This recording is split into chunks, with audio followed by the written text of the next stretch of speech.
Política y religión, tema crucial que aborda Leopoldo Cervantes en su último libro. ¿Qué tanto ha cambiado el campo religioso en los últimos 30 años? ¿Cuál es el alcance político y social de los evangélicos? El libro tiene un primer título, La mirada heterodoxa, y lo vamos a analizar aquí, en Sacro y Profano. La mirada heterodoxa, política y religión en México, 3 décadas de seguimiento y análisis. Es el título del libro más reciente del analista Leopoldo Cervantes. Esta obra es una recopilación de ensayos del autor que narra la relación entre la religión y la política en México. Tiene la particularidad y la riqueza de contar con una mirada protestante. Las relaciones entre la sociedad y la religión se han transformado en estos últimos 30 años. Desde 1992, se gesta una alianza política religiosa entre el salinismo y la cúpula religiosa. En aquel tiempo, el polo protestante evangélico era apenas visible en la agenda pública. Sin lugar a dudas, el mapa religioso de México ha ido cambiando, en especial en estas últimas 30 décadas. En 1990, el Censo de Población reportaba que el 89.7% de la población se decía católica. El censo de 2020 nos indica que los católicos han descendido a 77.7%. Por su parte, los evangélicos siguen creciendo de manera sostenida. Las personas que declararon pertenecer a iglesias protestantes y evangélicas pasaron del 3.2% en 1980 a 7.3% en el año 2000 y a 11.2% en 2020. El libro de Leopoldo Cervantes analiza los grandes cambios en el campo religioso mexicano. Muy buenas noches, un honor presentar un libro valioso escrito por un amigo y generoso colaborador de Sacro y Profano. Se trata de Leopoldo Cervantes, su libro se llama La mirada heterodoxa y como subtítulo, Política y religión en México, 3 décadas de seguimiento y análisis. Y tuve el honor de prologar, muchas gracias, prologar. Muchísimas gracias, querido Leopoldo. Leopoldo, siempre que presento un libro, me llama la atención el título, porque el título a veces condensa muchas cosas que el autor quiere decir. ¿Por qué la mirada heterodoxa?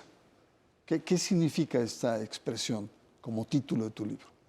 Muy buenas noches, Bernardo. Agradecido también por tu disposición para prologar este nuevo libro. Mira, a mí me ha marcado siempre esa palabra desde que leí la historia de los heterodoxos españoles, de aquel gran español que, pues, a finales del siglo XIX se concentró. Estaba fascinado por el protestantismo, pero al mismo tiempo era su enemigo, ¿verdad? Entonces, a mí siempre me marcó esa palabra. Pero en el caso específico de este libro, a mí me pareció que esa palabra, el concepto mismo de heterodoxia, que en otras épocas se decía más bien herejía, ¿verdad? Sintetiza mucho del énfasis de este libro. Es una mirada heterodoxa en 2 sentidos. En primer lugar, porque el tipo de análisis que se hace de la religión y la política en México la hace alguien que no pertenece a una iglesia mayoritaria o a la iglesia mayoritaria, por un lado.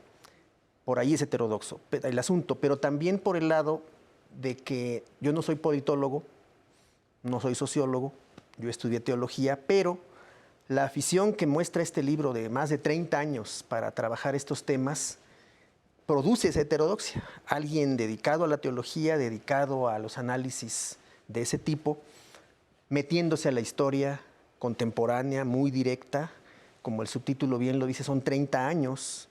Estamos conmemorando los 30 años precisamente de los cambios en la Constitución en materia religiosa y por eso también es heterodoxa la perspectiva, la mirada, la posibilidad de tener otra visión distinta, no es la dominante y por eso se buscó que fuera ese énfasis propio para que todos los ensayos que aparecen ahí, notas periodísticas, análisis coyunturales muy directos, muy inmediatos, pues reflejaran esa mirada distinta, diferenciada de lo predominante, de lo que se extiende con mayor facilidad. Política y religión en México, 3 décadas. Es decir, ¿qué significa este subtítulo? Es decir, que tu énfasis es en la política y la religión en este país en los últimos 30 años, porque es una colección de ensayos que tú has producido en diferentes momentos en esos 30 años. Y los has acomodado en 5 capítulos, ¿no? Pero el eje es política y religión, sin duda. Sí, precisamente porque en aquellos años que acabábamos de terminar los estudios para dedicarnos a la teología y a otras áreas, nos llegó precisamente en el año 91, yo recuerdo muy bien el mes de diciembre de 1991, era la mitad del sexenio de Salinas, comienzan las propuestas para los cambios a la Constitución. Estábamos muy centrados, por tradición, por formación, éramos muy juaristas los evangélicos todavía entonces, y estábamos muy preocupados por lo que se estaba proponiendo, y más de quien venía. Precisamente a la mitad de ese sexenio, la modernización del país como bandera política y demás, y uno de esos aspectos que nos llamó la atención, a mí en particular, fue cómo se va a modernizar el país restableciendo relaciones diplomáticas con el Vaticano. ¿Qué significa eso? El plural para decir iglesias en vez de iglesia, para nosotros fue un cambio de paradigma trascendental. Siempre, en todos los libros de texto, en todos los análisis previos, relaciones iglesia-estado en México, siempre en singular. Cuando se cambia esto, y Salinas lo ha dicho en su libro, y tú lo mencionas en el prólogo, cómo vino el cambio hacia el plural para hablar de iglesias, eso fue un cambio verdaderamente importante, fue un cambio de paradigma completo. Todo el mundo empezó a decirlo así. En el ámbito evangélico particularmente se hicieron muchas reuniones, muy a la carrera, muy precipitadamente, para ver qué significaba que ahora apareciera ese plural, qué significaba que ahora las propias comunidades religiosas pudieran tener un estatuto jurídico, un reconocimiento legal, que pudieran comprar propiedades, que pudieran moverse de otra manera, y para nosotros se abría un campo inexplorado. Por eso, particularmente en ese año 91, 92, 93, por ejemplo, hay un ensayo dedicado a los 3 o 4 años que se cumplían ya de los cambios como tales, en donde había cambios de mentalidades, de perspectivas, de actitudes. En ese momento se dio como un banderazo para que los evangélicos se preocuparan por la política. Muy bien, Leopoldo, pues también la portada es muy ilustrativa, ¿no? Siempre está algún alto jerarca de la Iglesia Católica, en su mayoría, con presidentes de la República. Y solamente hay un evangélico que está con el presidente Andrés Manuel López Obrador. ¿No te parece que incluso tú mismo desproporcionaste los acentos por la realidad que se impone? Es como un símbolo que está aquí, que solamente un evangélico aparece con un presidente, los demás son grandes jerarcas católicos. Sí, porque otra vez el énfasis heterodoxo de analizar simplemente las visitas papales. Nosotros en la marginalidad, que empezó a cambiar también, observando, viendo cómo vino Juan Pablo II tantas veces, cómo vino Ratzinger, y lo que ha pasado últimamente con el Papa Francisco, que es muy diferente también. Nosotros observando desde la marginalidad, señalando las desigualdades, los desequilibrios, las disparidades en el trato, ¿no? Ya con el propio Salinas hubo otros acercamientos a las cúpulas evangélicas, el surgimiento de Confraternice evidentemente justifica hasta cierto punto la aparición en la portada de este pastor Arturo Farela Gutiérrez, ¿no? Que desde los inicios mismos de los cambios constitucionales, él ya estaba ahí. Él podría ser como el gran acompañante de este libro porque está desde de principio a fin. Y representando los cambios. Y con una vocación de crear un partido político desde hace muchísimo tiempo. Exactamente. Muy bien, vamos a una pausa, querido Leopoldo. Estamos conversando con Leopoldo Cervantes en torno a su libro, La mirada heterodoxa, ya nos explicó, y el eje del libro es la relación política y religión, una mirada de 3 décadas de seguimiento y análisis. Vamos a una pausa y le recuerdo que usted está en Sacro y Profano.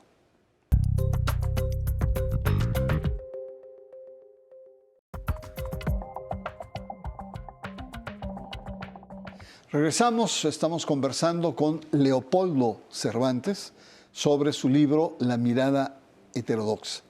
Un texto de cerca de 300 páginas, tiene 5 capítulos y recoge diversos artículos, ensayos, reflexiones, muchas de ellas al vapor, otras más trabajadas, sobre la religión y la política en este país, sobre la fe y el poder, sobre las iglesias, la historia y la cultura. Son elementos que se conjugan. Leopoldo, en estos 30 años ha habido muchos cambios, indudablemente, ¿no?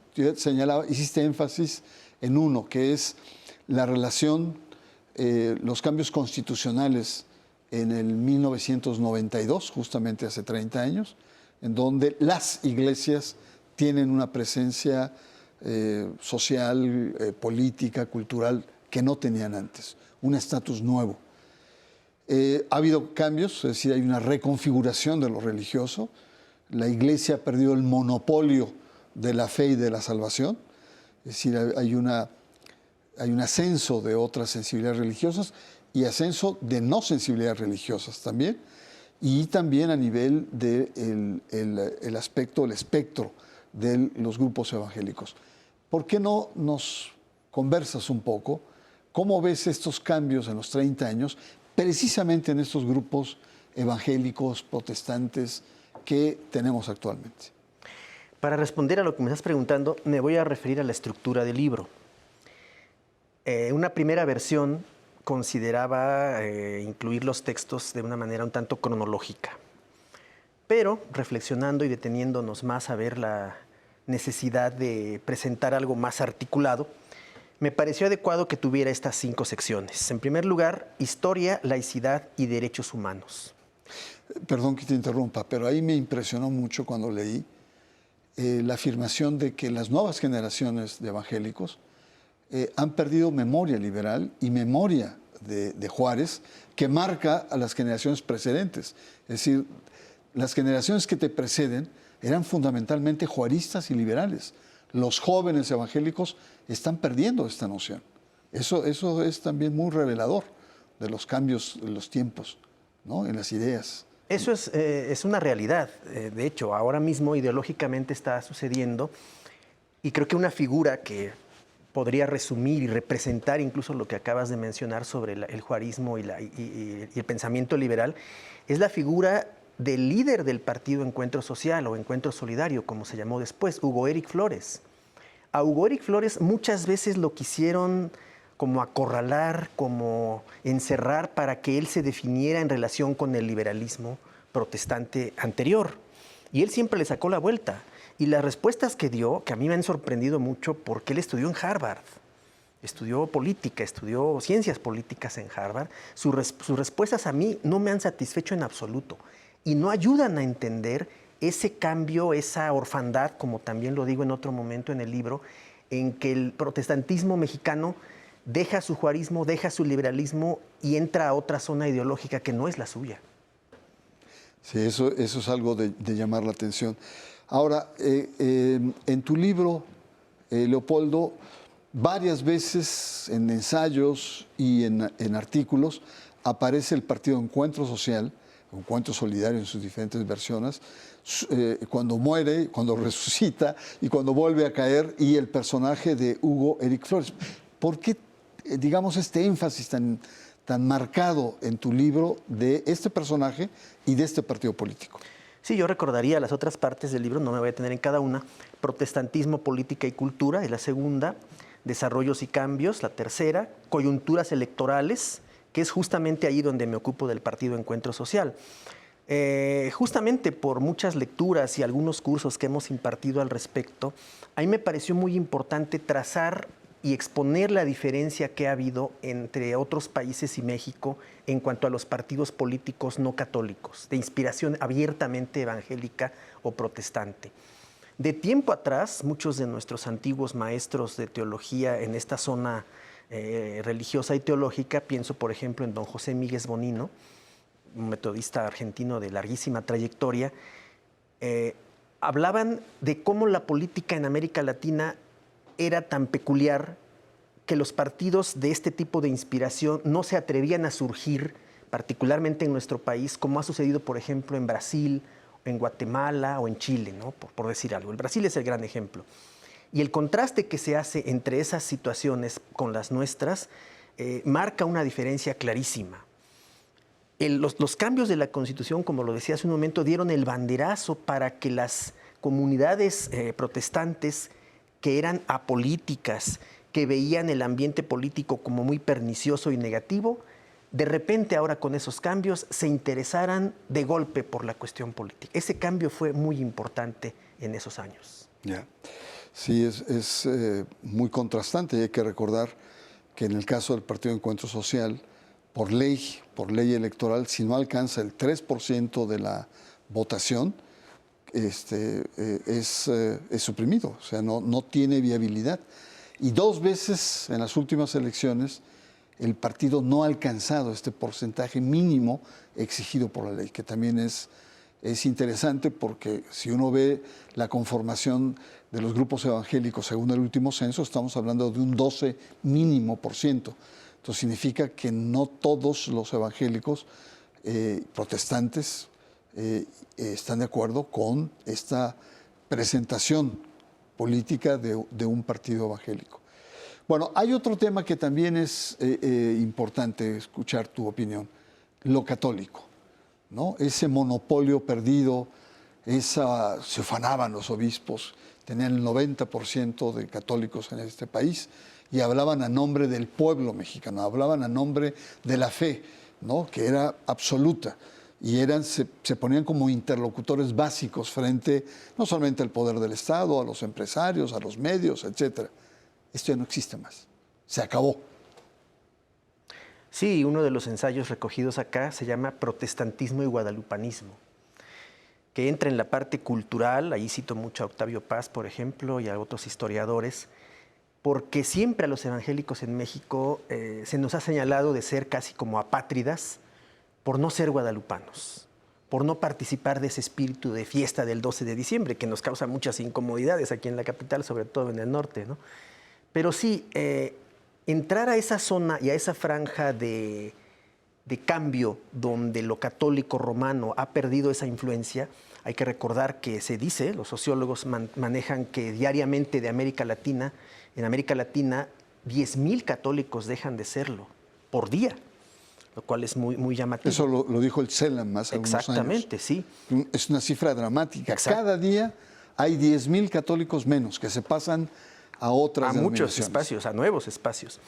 Pero nosotros hemos aprendido, yo lo digo personalmente, hemos aprendido a no festejar eso, a no celebrarlo, sino a preguntarnos y autocriticarnos también de qué manera lo cristiano en nuestra sociedad, desde el ámbito cultural, psicológico, social y político, sigue representando lo que al hablar del guadalupanismo tanto reivindica la Iglesia Católica, la cuestión de la identidad cultural. La identidad religiosa mexicana actual es pluricultural, es plural, es diversa, ya no se puede centralizar o centrar en una sola creencia.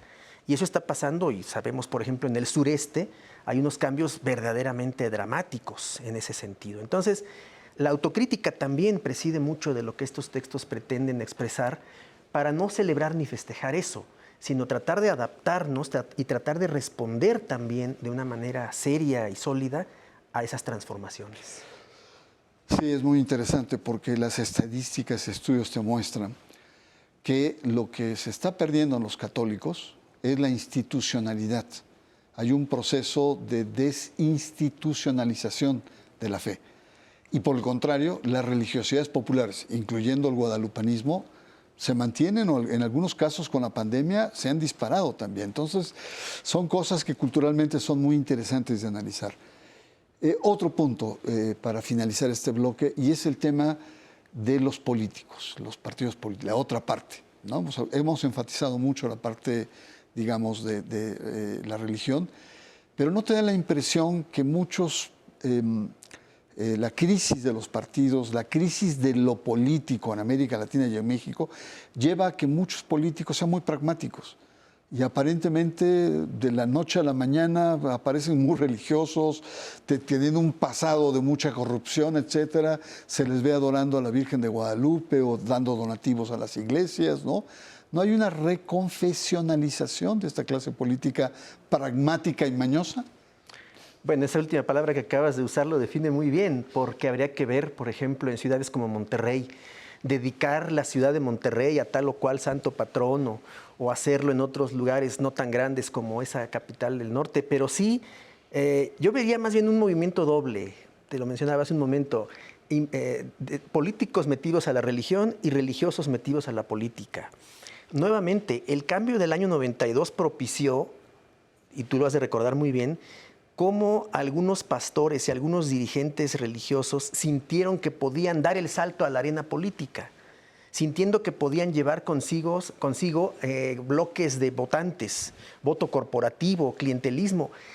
Y la sorpresa que se llevaron fue que al cambiar de territorio, al cambiar de espacio, eso no les iba a funcionar. En el caso de religiosos metidos a la política, fracasaron rotundamente. Ahora, religiosos metidos en la política, políticos metidos a la religión, allí la cuestión sí está dominada por el pragmatismo de manera casi total. Y también han habido situaciones verdaderamente lamentables, muy criticables en cuanto a ese comportamiento, porque ese cambio, esa inversión de situaciones propicia muchas cosas cuestionables también, resultados a veces desastrosos. Lo vimos con los Duarte, el gobernador de Veracruz y el gobernador de Chihuahua, entregan sus estados al corazón inmaculado, ¿no?, de la Virgen María y no sé cuántas cosas, cuando resultaron siendo unos pillos. Bueno, Leopoldo, vamos a una pausa. Le recuerdo que estamos conversando en torno a un libro muy interesante, importante diría, que se llama La mirada heterodoxa, política y religión en México, 3 décadas de seguimiento y análisis. Su autor está acá con nosotros, Leopoldo Cervantes, y usted está en Sacro y Prófano.